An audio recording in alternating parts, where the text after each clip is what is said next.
중요한 건 이것입니다. 예, 그래서 이 양반 이런 말을 많이 했어요. 의를 가지고, 의로움, 도덕을 가지고 어떤 거 가지고 이익을, 어떤 상업을 억누르지 마라. 인간의 욕망, 이재를 추구하는 마음을 억누르지 마라. 이 일이 화이익, 얼마든지 이익과 의로움은 조화될 수가 있다. 바로 그것입니다. 그래서 휘건 재릭 되어 있는데 보통 돈 문제에서 옷간에 쩐에서 좀 머뭇머뭇 망설이는 그런 거 하지 말고 돈 문제 자신 있게 이야기하자. 그리고 필선부국 먼저 어떻게 해야 되냐, 나라를 부유하게 해놓고 그 다음에 오랑캐 놈들 손 봐주자, 이런 말 주장했는데 정전제라고 해서 이런 말도 있어요. 당시에 토지 무순이 좀 심각하니까 정전제에 토지의 사적 소유에 제한을 걸어놓고 공유지 만들어서 공유지에서 일하게 한 다음에 그걸로 나라에 세금 내게 하자. 그러니까 정전제는 어떻게 보면 그 사회주의적 시각이라고 보시면 돼요. 엠빵대로 토지 나눠주는 것이고, 정전제 뭔지 아시죠?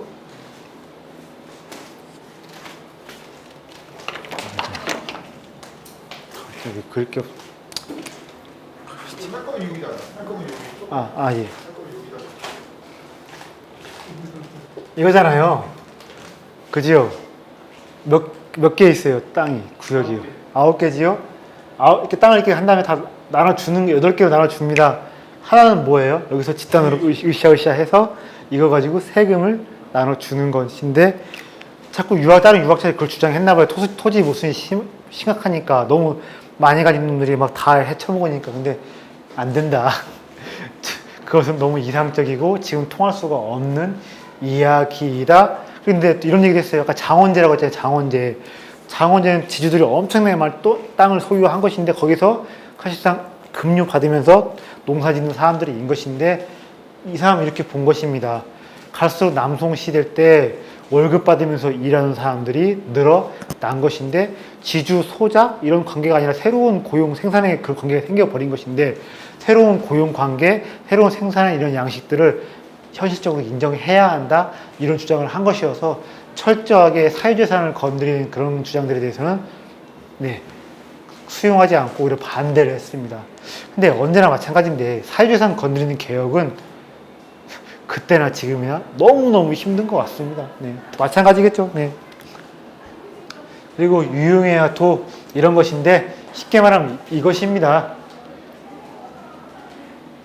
공리, 결과, 리, 이익을 줄 수 있어야 리인 것이지, 도의가 따로 있고 도가 따로 있고 그런 거 없다는 것입니다. 백성들 생활에 실질적인 이로움을 만들어낼 수 있어야 거기서 도가 있고 의가 있는 것이지, 이익이 따로 있고 도의가 따로 있다, 이익이 따로 있고 의로움이 따로 있다, 이런 주장 하지 말자. 현실에서 이익을 주고 검증되어야 도라는 것입니다. 그래서 이런 주장들이 그런 것이죠. 주위의 생각과 너무너무 달랐던 것이지요. 제 주위에 지난 시간에 말씀드렸죠. 이원론이라고요. 형이상이 있고 형이하가 있고 현실이 있고 이상의 세계가 있는데, 늘 어떻게 해야 한다고 했습니까? 주위는요. 형이상의 저기 위에 있는 어떤 당이, 도, 그런 거 가지고 현실을 개조해 나가야 한다고 했지만, 이 사람은 그런 거 모릅니다. 현실에서 뭔가 이루어내고 현실에서 뭔가 바꿔가고 현실에서 먹히고 개선이 되면 그 와중에 도가 있는 것이고 그 와중에 진리가 만들어지는 것이지, 진리가 저기 하늘의 교과서에 성경의 말씀에 따로 있는 거 아니다. 바로 그런 것입니다. 자, 그리고 이 사람은 이런 걸 얘기를 했어요. 억말후본. 이거 무슨 말입니까? 사농공상에서 사, 선비의 일, 농사의 일, 여기까지가 본업이고, 공인의 일과 상인의 일은 뭐라는 것입니까? 말업의 일이라는 것인데, 아직까지 우리 한국 사회에서는 뭐지요? 이런 본, 말, 관념이 있습니까? 없습니까? 저는 분명히 있다고 생각을 하는데, 경동시장 가시면, 경동시장 아시죠? 수유시장 가면요, 거기에 떡하니 그 터줏대감들이 있습니다. 그 사람들 매출이 얼마일 것 같아요? 그분들이 서울법대 나와서 변호사 하시는 분들 부러워하실 거 하나도 있을까요? 없을까요? 경동시장에서 수유시장에서 그 터줏대감 분들 한 달에 얼마 버시는지 들으시면 놀라실 것인데, 근데 그래도 그분들은요 양복 입고 좋은 대학 나오고 변호사 전문직 하시는 분들, 판검사, 행시패시 하시는 분들을 너무너무 부러워하셔요. 근데 막상 또 서울대 나오셔서 변호사 하시는 분들도 얘기 들어보면 뭐 내가 뭐 양반이라고 치자. 근데 그게 뭐가 중요하냐. 저분들이 나보다 훨씬 더 잘 버는데 이렇게 얘기도 하시고 그러는데, 저는 그래도 네, 아직까지 우리나라 사회는 산업공상의 질서가 분명히 있다라고 생각을 합니다. 그래도 저도 경동시장에서 뭐 장사 좀, 거기서 가게 하나, 거기서 딱 내 걸로 해서 하면 좋겠다 생각을 많이 했었는데, 거기서 다 이미 기존의 질서가 있어서 치고 들어갈 틈이 하실 수 없고, 그분도 하나의 소기업인 것 같더라고요. 네. 근데 이런 겁니다. 사민, 교치, 기용, 뭐냐면, 사민들은 다 두루두루 어떻게 해야 되냐면 그 쓸모가 있고, 키워야 하고, 존재를 인정해야 한다. 후치, 화흥, 다스린 다음에, 네. 다스린 다음에 어떻게 물자, 생산력, 유통 잘 싸게 한다면 뭘 해야 된다? 교화가 일어나야 한다. 선비의 일만이 중요하고 장대인 것이 아니다. 그래서 심지어 이런 말까지 한 거예요. 상공인들이 잘 살아야 상공인들이 창의력을 발휘하고 상공인들이 으쌰으쌰 해야 국가의 부가 늘어난다고 이렇게 얘기를 한 것인데, 심지어 이런 말도 한 것입니다.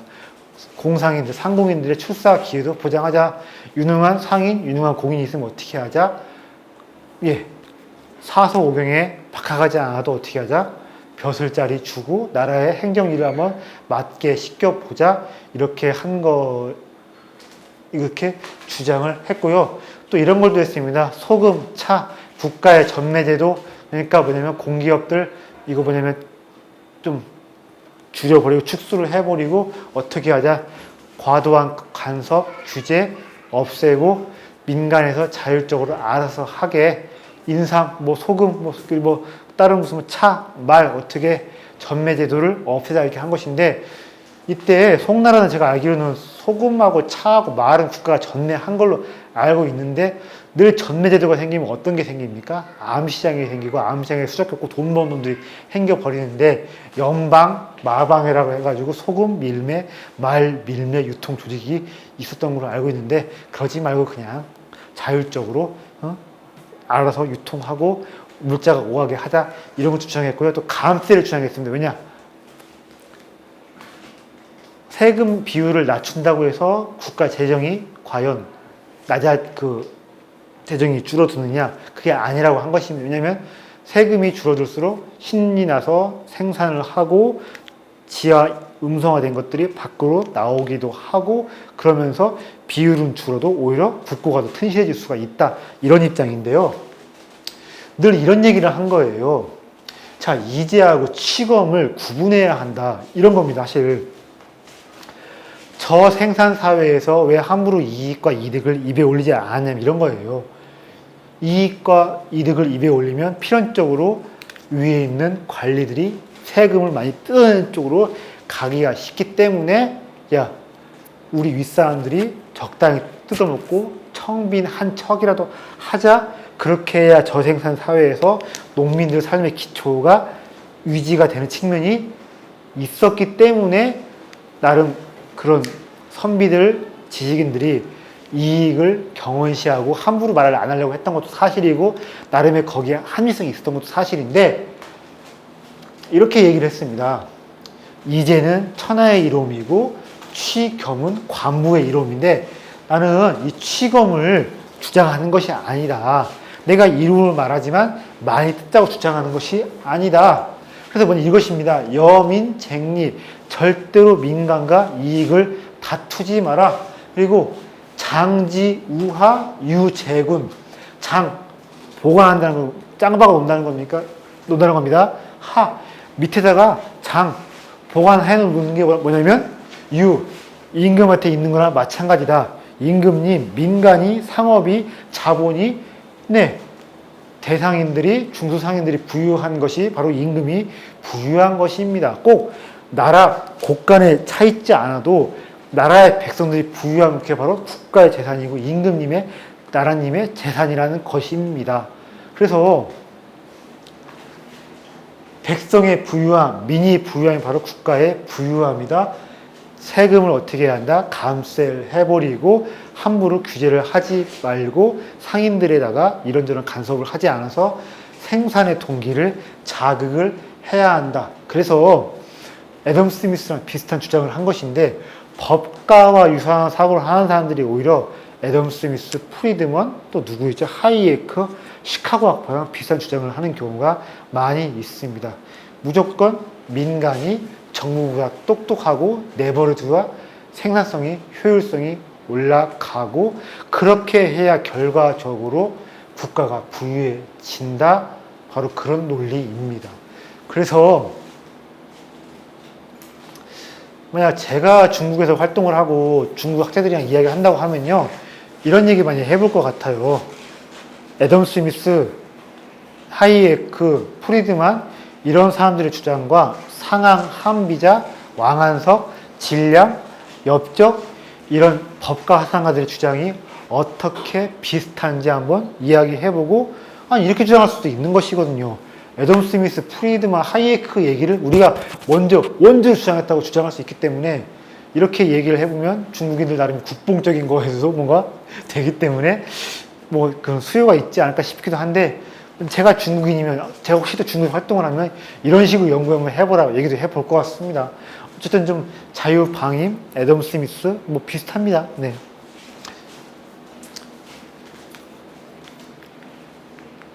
자, 그리고 이런 얘기 좀 해볼게요.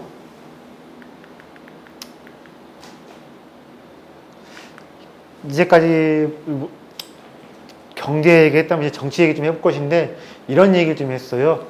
군신, 좀비 이런 거 없다고 했습니다.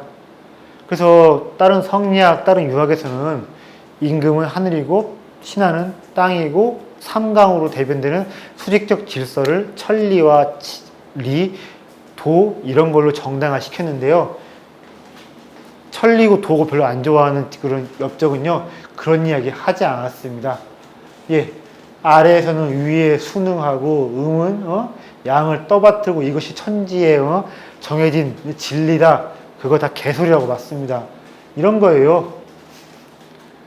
군, 신, 린, 지, 보.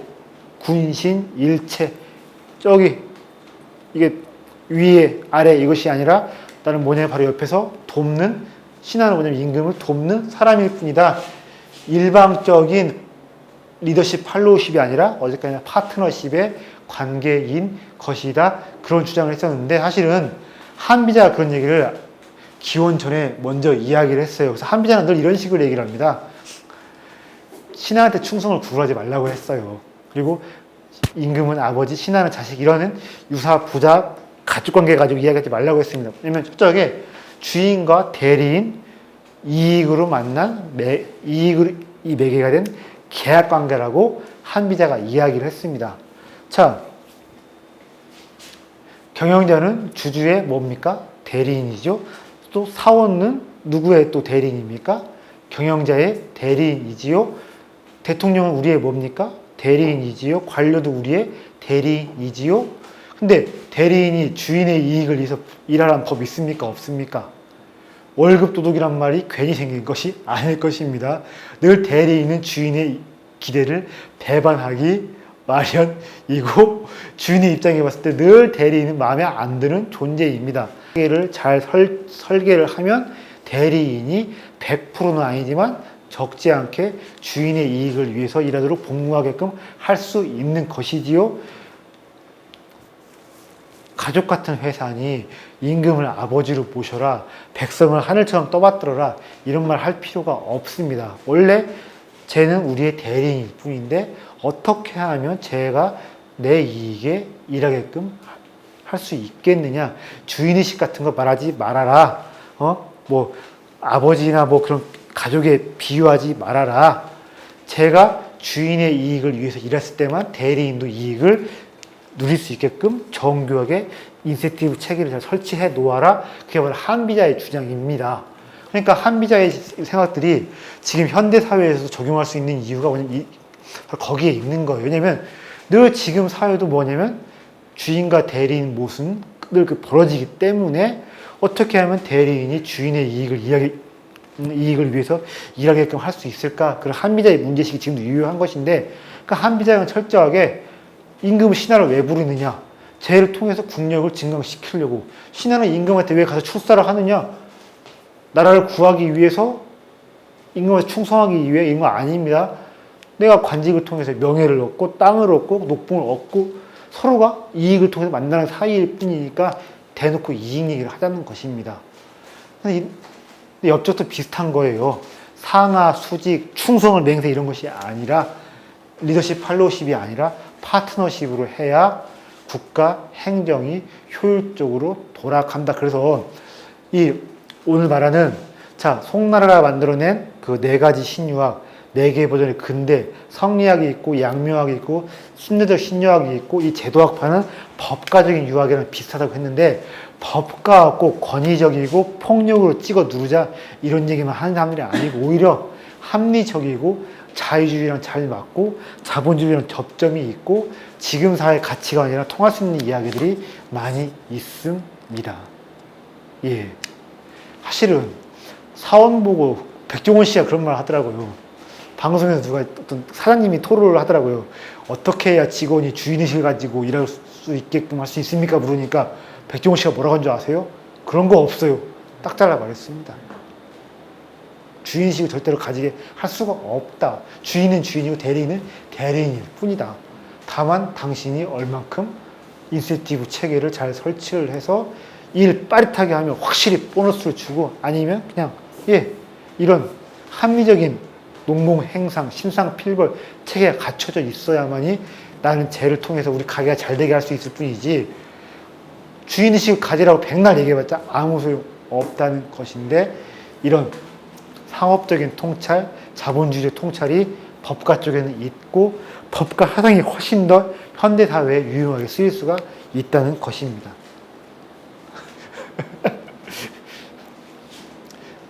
주인과 대리인. 진짜 대리인들이 말 참 안 듣고 주인의 늘 이익을 배반하기 마련이고 근데 대리인들 보고서 착해져라, 충성해라, 날 위해서 그냥 일해라, 주인의식을 가져라 이런 말 백날 하면 뭐 할까 싶습니다. 예. 그러니까 우리가 4년 만에 한 번씩 선거를 하지 않습니까? 그것도 뭐겠어요. 대리인들한테 국민을 위해서 충성하라 말하는 것이 아니라 마음에 안 드는 분들 대리인들을 어떻게 하는 것입니까? 4년 만에 한 번씩 떨고 내버리고 마음에 드는 대리인들은 내가 계속해서 일을 더 시키고 선거를 통해서 어떻게 하는 것입니까? 대리인들을 나의 이익을 위해서 일하게끔 자극하고 복무하게끔 유인을 하는 것인데 저는 그래서 군신관계를 보는 시각이 육아하고 법가가 완전히 대조가 되는데 거기에서 적지 않게끔 뭐랄까요 법가적인 통찰, 법가 특유의 유니크한 장점들이 보이지 않나 싶습니다. 저는 그래서 가끔 짜증날 때가 있어요. 짜증이 아니라 좀 답답할 때가 있어요. 작년에 제가 경상도 어디지 그 마늘이 유명한 데가 어디죠? 의성이구나. 의성 출신의 젊은 여자분을 만난 적이 있었습니다. 근데 8번이 가면서 이야기를 했었어요. 또 횟수까지 다 기억을 해. 이거 참. 근데 한 겁니까? 하여튼 그런 게 있었는데 그렇고 그렇게 있다고 칩시다. 근데 근데 저는 충청도 사람이고 저는 그래서 이런 말 했죠. 우리는 박쥐다 간에 묻고 쓸개에 붙는다. 우리는 내 이익 줄 사람한테 언제든 표를 줄 수가 있다. 그래서 2000년 총선 때 자민련이 몰락하고 충청도 전체가 유연한 스윙보트로 움직이기 시작했는데 그때부터 이러저런 알짜 이익이 되는 것들을 많이 좀 은근히 좀 따먹었으면 이게 좀 당연한 거예요. 왜냐면 한쪽에 충성을 안 하고 나한테 가장 이득을 주는 쪽으로 늦게까지 따져보다가 마지막에 움직이니까 정치인들이 이런저런 당근을 안 내놓을 수가 없는데 경상도 사람 그분 얘기해 늘 이런 거예요. 우리는 무조건 여기만 찍으니까 우리를 우습게 한다. 이렇게 되고 그랬죠. 우습게 안 해도 기분 나쁘냐? 예, 나쁩니다. 그래서 또 당신들 다음에 또 찍을 거 아니냐? 저는 아니지만 제 주변 어른도 그럴 것 같습니다. 이러더라고요. 근데 호남도 그런 문제가 있을 것 같은데 콘크리트 그러면 절대로 대리인이 주인인 내 이익을 위해서 일하게끔 할 수가 없습니다.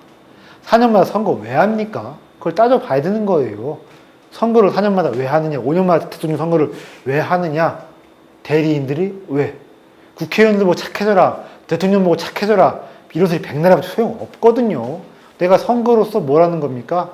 예, 나름의 농공행상 신상필벌을 하는 것인데, 우리는 전라도니까 무조건 닥치고 민주당, 우리는 경상도니까 닥치고 국민의힘 이러면 대리인들이 주인 알기를 뭘로 보겠습니까? 그래서 우리 충청도는 뭐 간에 붙고 쓸개 붙는다고 하지만 이것이 어떻게 보면 현명한 태도고 국민들 전체가 좀 그래야 되지 않나 싶은데, 이번 보궐선거 보고서 20대 남자가 보수했다고 하는데 제가 봤을 때는요, 20대 중에 적지 않은 여자들도 국민의힘에 표를 던진 것 같고, 또 남자들 한 70%가 국민의힘에 표를 줬지만 걔들이 앞으로도 무조건 닥치고 국민의힘에 표를 줄 사람들인가? 저는 아니라고 보고 있는데, 저는 이렇게 생각을 해요. 어떻게 보면 20대, 30대까지, 30대도 보면 86년 좀 달라지는 것 같아요. 왜냐면 얘들은 집을 안 샀으니까 문재인 정부가 싫은 건데, 어떻게 보면 20대, 30대 중반까지 이 사람들을 보수와 우파 쪽 지지 이것이 아니라 제가 봤을 때는요, 이 사람들이 유연한 스윙보터층으로 변한 게 아닌가 싶은데, 전 국민이 유연한 스윙보터가 되어야만이 우리나라 정치가 더 발전되고 정치인들이 더욱더 경쟁을 제대로 하지 않을까 싶습니다. 제발 내가 어디 산다고 해서, 내가 직업이 뭐다고 해서, 내가 예전에 무슨 대통령 때문에 눈물 흘린 적 있다고 해서 콘크리트 짓 하는 거 그만 좀 두었으면 좋겠고, 왜냐 우리는 대한민국 권력은 누구한테 있습니까? 주권자가 누구예요? 주권자가 주권자 다 오려면, 근데 우리는 어디까지나 주인이고 쟤들은 대리인이다. 아니 국무총리가 정승입니까? 대통령이 임금 상감한마예요? 임금님입니까? 아닙니다. 저 사람들 대통령은 뭡니까? 어디까지나 임기제 대리인일 뿐이거든요. 우린 주인, 쟤들은 대리인, 주인으로서 권리를 행사를 하고 늘 대리인을 빠릿하게 만들어 놓게끔 내가 현명하게 판단하자, 이런 생각을 가져야 하지 않을까 싶고요. 한비제가 오면, 이런 법과한가들이 오면 그런 주장을 하지 않았을까 싶습니다. 저는 그래서 우리 충청도 사람들이 간에 붙고 쓸개에 붙고 늘 나한테 가장 많은 이득을 주는 사람들한테 언제든 지조 없이 움직일 수 있다는 것이 전 너무 좋습니다. 유권자는 지조가 없어야 합니다. 자, 그리고 지나친 중앙 집권을 반대했는데 이런 것입니다. 변방 군부대가 어느 정도는 예산, 행정, 인사권들 가지고 있게끔 하고, 한 지역의 장수가 거기서 오래 머물면서 그 지역 주민들, 그 지역 병사들과 유대감을 가지게끔 하자, 이런 주장을 했는데, 송나라는 철저하게 지방 부대가 인사권, 재정권을 가지는 것들 다 막아놨습니다. 왜 그럴까요? 당나라가 왜 망했습니까? 네, 그러니까 조금이라도 자율권을 가지거나 독립권을 가지거나 장수나 장교가 그 지역 주민들, 병사들과 친해질 기미가 보이면 되겠습니까? 안 되겠습니까? 안 됩니다. 모든 권한들은 다 철저하게 어떻게 하는 겁니까? 회수를 해서 중앙에서 임금님 결제 받게 하고, 여기서 3년 있으면 다 떠나서 딴 지역으로 가게끔 바꿔 놓은 건데, 왕안석의 장병법이 그런 거예요. 어느 정도는 장수가 한 지역에 오래 머물게 해서 조직력, 팀워크, 유대감 가지게 해야 한다. 가뜩이나 저기 요나라 거란 저기 서한때는 골친데, 아무리 과거에 그게 있다고 하지만 왜 군사력을 약화시키냐, 비슷한 이야기를 엽적이 한 것입니다. 군대에다가, 지방 군대에다가, 변방 군대에다가 어느 정도는 스스로 알아서 할 수 있게끔 자율권, 재량권 주고 장시간 거기서 머물면서 튼튼한 유대감, 팀워크, 조직력 가지게 하자. 반란의 가능성, 아주 뭐 부정한 건 아니지만 어쨌든 간에 그래도 그렇게 해야만 군대의 힘이 강해지기 때문에 바로 그런 것입니다. 옆쪽에 교육관 이야기 좀 해보겠습니다. 이 양반이 나름 예 태학정 뭐 태학 박사 여러 국가 그 최고급 교육기관에서 교수 일을 하면서 학생들을 가르쳤는데 학생들을 가르칠 때도 이 양반 특유의 뭔가가 보였습니다. 뭐냐면 이런 것입니다. 나라를 당장 가르칠 수 있고 행정 일선에 투입할 수 있는 인재들을 키워야 한다. 이런 양반들이 지금 우리나라 왔으면 아마 우리나라 대학 인문학과 90%는 폐교시켰을 것입니다. 쓸데없는 거 가르친다고. 그래서 이 양반이 한 말이 이것입니다. 예, 이것만 기억하시면 돼요. 학이치용. 학문은 무엇이냐 어디까지나 현실을 써먹기 위한 것이다. 현실에 쓸모가 있어야 한다. 현실과 거리가 있는 유리되어 있는 지식과 성인 그딴 거 아무 필요 없다는 것인데 반대로 주위의 교육관은 이것인 거예요. 천리와 인욕을 없애고 천리를 밝혀서 모두가 다 성인이 되어야 한다. 모든 사람들이 다 반드시 내 안에 있는 삿된 욕망들을 제거해서 성인이 되게끔 해야 한다. 모든 사람들을 천리를 밝혀내고 인륜에 지극한 성인으로 키우자. 이런 것들에 뭐냐면 정면으로 반대한 게 바로 엽적이라는 사람입니다. 엽적 같은 사람이 우리나라 대한민국 갔으면 쓸데없는 대학이 너무 많다. 상당수 인문학, 어문학, 예술 관련 학과를 폐지시켜야 한다. 그리고 고등학교 때부터 직업교육 시키고 산학협력, 연계 강화시켜야 한다. 이런 주장을 했을 것 같은데 대학 문제 큰일 났죠? 저는 진짜 놀라운 게 뭐냐면 영남대, 원광대, 조선대학교 나름 지방에서 그래서 어떤 대학입니까? 예, 나름 지방에서 안정 튼튼한 나름 지방의 사학 중에서 명문이라는 곳들인데 거기 계신 교수님도 많이 불안해하더라고요. 자신들의 미래에 대해서. 대학 적지 않게끔 근데 제가 봤을 때는 애초에 대학을 쓸데없이 김영삼 때 허가 자율시켜서 너무 놓았던 게 문제인 것 같은데 쓸데없이 늘려놓은 상태에서 또 애들은 또 안 나오니까 적지 않은 대학교가 사라지게 될 것이고 저 대학에 있는 지식인들이 적잖게 낭인이 될 것 같은데 이거 참 근데 이왕 맞을 내면 먼저 맞는 게 낫다고 선제적으로 어떻게 좀 바꿔놔야지 않을까 싶습니다. 그리고 대학교가 이제 평생 교육기관을 받게 되지 않을까 싶고 재취업을 위한 교육기관이 되어야 되지 않을까 싶은데 저는 이런 생각 많이 합니다. 제가 성북구청에서 공익근무위원을 하면서 동숭운동, 동선동, 성북동, 예, 월곡동, 하락구동, 사원구동, 석관동, 예, 그래서 막 동싸움을 다 싹 다 외우고 있었는데, 그러니까 거길 다 발로 누비고 다닌 것인데 나름 성북구도 좀 알고 있고 그 지역에 애정이 좀 있는 편입니다. 근데 성신여대, 동덕여대, 국민대, 한성대, 고려대 또 뭐 어떤 대학이 또 있어요? 서경대학도 거기죠? 전 세계적으로 아마 그런 데 곳이 별로 없을 거예요. 이렇게 조그만 딱 그 지역에 그렇게 교육기관이 밀집되어 있는 곳이 없는 걸로 알고 있는데 성북구를 아예 교육 특구로 만들어 놓아서 각가지 한번 실험적인 것들 아니면 혜택을 좀 주자.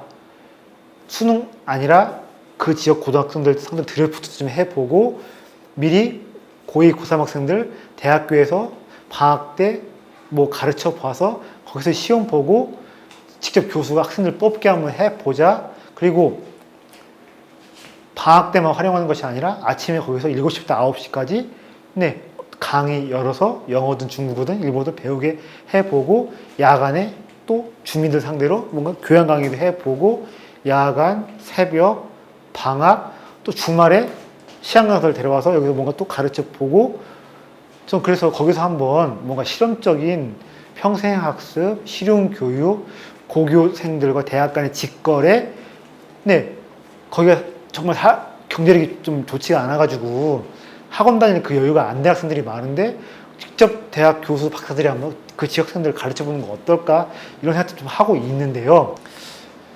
어쨌든 우리나라 좀 쓸데없는 대학들 너무 많은 인문학과들 없애버리고 실용교육, 실용지식 당장 취업에 도움이 되는 이런 쪽으로 뭔가 바꾸는 게 좋지 않을까. 그리고 나름 사교육 부담을 덜어주는 그런 쪽으로 기능해보면 어떨까 이런 생각 가지고 있는데 이거 정말 먼 미래이 아닌 것 같아요. 진짜. 전 그래서 이번 대선 후보들 상대로 대학 이거 어떻게 정리하고 어떤 방향으로 거듭나게 할 것이냐 이거 반드시 기자분들이나 지식인들이 압박 면접을 해야 한다고 생각을 합니다. 이거 정말 진짜 중요한 문제를 생각합니다. 제가 너무 안타까운 게 이런 문제예요. 성북구에서 글쎄 그 고려대학교에서 장학금을 주려고 했다는 거예요. 조건 딱 2개. 성북구 고등학교 나왔고 집안이 중산층 이하인 집안. 아무리 찾아봐도 없다는. 왜냐면 성북구가 못 사는 동네다 보니까 고려대학교 애들이 못 가는 거예요. 고대 합격자 중에서 성북구 애들이 없어요. 네. 없어서 못 줬. 합격자 중에 이번에는 없어서 못 줬다는 거죠? 그래서 이 잡지 뒤져봐서 교사 아들 줬답니다. 근데 교사가 그 또 가난한 건 아니거든요. 요새 전혀 아니거든요. 부부교사면 진짜 이거 정말 장난 아니게 돈 모아요. 예, 근데 고려대학교가 성북구에 있다고 해서 꼭 성북 학생들이 많을 필요는 없습니다. 하지만 성북 학생들이 아무리 찾아봐도 없다는 것은 제가 그 집 사니까 또 알아요. 내 새끼가 국민대만 가도 좋겠다. 내 새끼가 옆에 있는 성신여대만 가도 좋겠다. 내 새끼가 옆에 있는 동덕여대만 가도 감지 덕지겠다. 이런 부분들이 많이 있는데 담론장에서는 이런 얘기가 나올 수가 없어요. 왜 그럴까요? 내 새끼가 국민대, 동덕여대, 성신여대만 가도 좋겠다. 이런 정서를 공론장에 나온 중산층들이, 지식인들이, 언론인들이 이해할 수 있을까요? 전혀 아닐 겁니다. 근데 해당 지역 사람들과 이야기를 해보고 해당 지역 사람들의 정서 이런 것들을 좀 알아보면 뭔가 성북구 후미진 강북을 개발하는 데 있어서 공불 치는 방식의 그런 개발만이 아니라 새로운 방식으로 개발할 수도 있지 않을까 이런 아이디어 좀 얻을 수 있을 것 같습니다. 그래서 더 넓게 가면 뭐가 있습니까? 덕성, 동덕, 성신, 국민, 한성, 고려, 서경대 빼놓고 조금 더 가보면 국민대에서 좀 더 가보면 어떤 대학이 있습니까? 상명대 있지요? 그리고 저기 동덕에 좀 더 가보면 어떤 대학교 있습니까? 더 넓게 치면 경희대학교 아니면 또 경희대 빼놓고 어떤 대학이지? 광운대학교까지 넣을 수가 있는데 저 그래서 교육 특구로 한번 성북구 개발해보고 브랜딩화 시켜보면서 강남과 강북 간의 격차에서 그런 식으로 뭔가 길을 뚫어보는 건 어떨까 생각을 좀 하고 있습니다. 네. 네. 저만의 내피셜지 모르겠지만 그런 생각 하고 있습니다. 자, 그리고 그 옆쪽에 이런 주장을 했습니다. 학습과 교육은 뭐다? 활속이다. 쉽게 말하면 이런 거예요. 막연한 거, 추상적인 거, 이론을 위한 이론이 아니라 정확하게 시대의 중심 문제를 겨누고 시대의 급소를 조준할 수 있어야 한다. 이렇게 교육을 하고 애들을 가르쳐야 한다.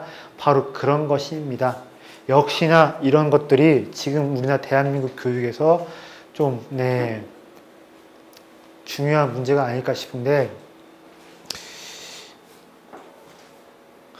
참 어려운 문제인데 교수가 늘 가르쳐왔던 대로 가르치고 그렇게 수강시청 실라부스를 올리고 학생들이 수강시청을 하고 그것이 맞느냐? 저는 잘 모르겠어요. 학생들이 한 10은 규모로 모여서 야, 우리 이번에 코딩 배워보자, 우리 이번에 이거 배워보자 해서 학생 스스로가 배우고 싶은 과목을 설정해보고 이 지식 관련해서는 비록 박사학위는 없지만 누군가가 대가인 것 같으니까 그분 한번 모셔보자. 이런 식으로 해서 대학교가 배움의 현장이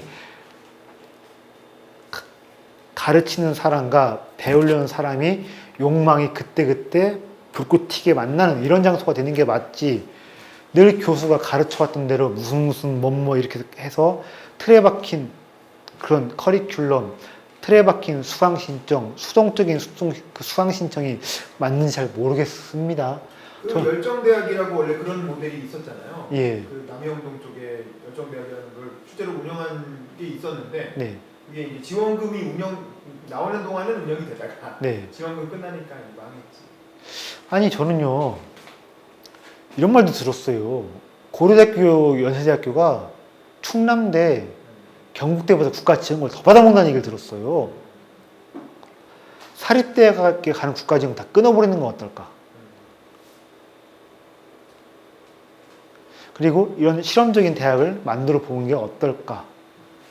그리고 실험적인 대학을 굳이 국가 돈을 안 한다고 하더라도 야 기업에서 니네 100억 여기다 써 이러면 우리가 그만큼 100억 정도 우리가 세금을 감세해 줄게. 그리고 기업은 또 여기서 투자해서 바로 또 여기를 끌고 와서 우리 현장에 투입을 해버리고.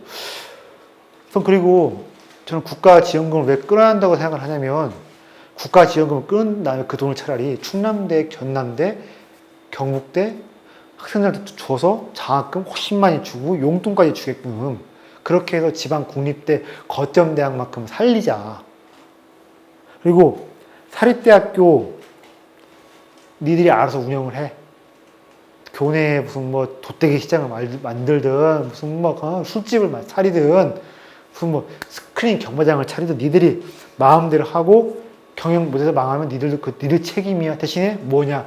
선발 입시에서는 완전히 자율권을 주겠다. 기여 입학 허용하겠다. 그렇다고 대학교가 마음대로 학생들 뽑고 등록금을 마음대로 또 올릴 수는 없거든요. 아웃풋이 현찮으면 대학 이게 브랜드가 막 상하는 것이고 또 등록금을 내 마음대로 올릴 수가 없는 게 다른 대학이 얼마 받는지 확인을 안 할 수가 없는 것인데 차라리 대학교한테 운영 선발 다 주고 국가 지원금 역시 끊어버린 상태에서 알아서 생존하게끔 해야 대학이 구조조정이 가능하지 않을까 싶기도 하고 대학 사회에서 그나마 반발이 적지 않을까. 왜냐하면 서울의 명문대학들은 오히려 그런 자유를 주는 것을 환영할 것도 같거든요. 예. 저 그래서 입시할 때 이런 프레임 별로 안 좋아해요. 정시, 학생부 중심의 정신이 아닌 수능 중심의 이건 저는 이렇게 별로 안 좋아합니다. 오히려 저는 이렇게 줍니다. 국립대학만 국가가 입시를 강제하는 것이고 모든 사립대학교는 알아서 자기들이 뽑아라. 예. 그렇다고 정말 아무나 뽑을 수는 없거든요. 아웃풋 현찰하면 대학교가 망하기 때문에. 저는 그래서 사립대학교는 국가지원을 끊어버리고 그것을 국립대로 주고 이쪽 사립대학교는 너희들이 한번 알아서 실험적으로 기업가 한번 해서 새로운 시도를 한번 해봐라. 이게 맞지 않나 싶고요. 또 요새는 또 최근에 이런 것도 생겼습니다. 단순히 학원이 아니라 민간 스타트업에서 뭐 제가 특정 기업을 홍보하는 건 아닙니다. 뭐 퍼스트 캠퍼스 뭐가 있는 것 같기도 한데 여러 스타트업들이 생겨났어요. 그냥 이런 겁니다. 우리가 똑같은 지식이지만 대학교보다 훨씬 더 가성비 좋게 압축적으로 짧은 시간 안에 지식을 주겠다고 하는 그런 그 교육 스타트업들이 많이 생겨났는데 이런 좀비 대학들한테 계속해서 국가 지원금이 가면 이런 대안적인 그런 교육 스타트업이 오래 가기가 힘들어져요. 근데 이런 교육 스타트업들이 잘 되면 청년들의 일자리가 생기기도 하고 거기에서 또 뭐냐면 국가가 시도 못해고 상상 못해본 실험적인 뭔가가 생길 수가 있거든요. 저는 그래서 하루빨리 좀 좀비 대학들 싹 다 사라져 버리게 인종을 망하게 할 건 없습니다. 그냥 이것만 산소호흡기만 떼버리면 돼요. 모르핀 투입할 것이 아니라 그냥 국가 지원금만 끊어버리고 근데 명분은 충분하다 생각합니다. 국가 지원금 우리는 충남대, 전북대 주겠다. 그래서 전북대 막대한 장학금을 줍니다. 그래서 막 모든 학생들이 등록금 다 안 내고 용돈까지 받게 합니다. 심지어 그 버스 멀리 운영해서 말입니다. 저기 일이나 뭐 저기 정읍 어디야 정음하고 또 어디 있지? 그 고창 이런 데서까지 뭐냐면 학생들이 통학도 하게 한다고 하면 사립대에 가는 그 돈을 가지고 우리는 국립거점대학을 과거 이상을 찾게끔 명문대학 다시 돌아가게끔 하겠다고 하면 오히려 적지 않은 우군도 확보할 수 있지 않을까 생각을 하는데 이것도 이번 대선 때 한번 압박 면접을 통해서 후보한테 물어봐야지 않을까. 그러니까 부실대학 어떻게 정리할 것이냐와 같이 또 지방 거점 대학들 어떻게 하면 망하지 않게 할 것이냐 이런 것도 좀 이야기를 해봐야지 않을까 싶습니다. 예. 미국 사립대학은 어때요, 지금들이? 저는 미국 사립대학 경우 잘 모르겠는데 최소한 우리나라 그 지방 그 충남대, 부산대, 그 전남대가 일본의 오사카대, 히로시마대, 후쿠오카대, 홋카이도 대학만큼의 위상과 기능을 해야지 않을까 싶은데 거기에는 좀 국가가 좀 신경을 써야지 않을까 싶습니다. 예. 이제 슬슬 마무리해야 될 것 같은데 이런 얘기 좀 해볼게요. 엽적이 늘 이렇게 실사와 허사를 얘기를 했어요. 허사에 신경 쓰지 말고 실사에다가 정신을 집중하고 자원을 투입하고 지식인들이 신경을 써야 한다. 과거를 위한 화려한 문장, 지식을 위한 지식이 아니라 늘 실용지식, 추구해야 한다. 이야기를 했고, 응용지식, 과거 급제를 위한 것이 아니라 농업, 수리, 어떤 산업, 생산성, 그리고 세금, 세무행정, 당장 투입되었을 때 백성일에 뭔가 가까이서 할 수 있는 사람들을 키워야 한다고 주장했는데 이제 슬슬 정리를 해가 보겠습니다. 엽적 등장에 의해 엽적이란 지식인이 동아시아 중국 사상사, 동아시아 사상사에서 어떤 의미와 의의가 있냐 이런 것 같아요.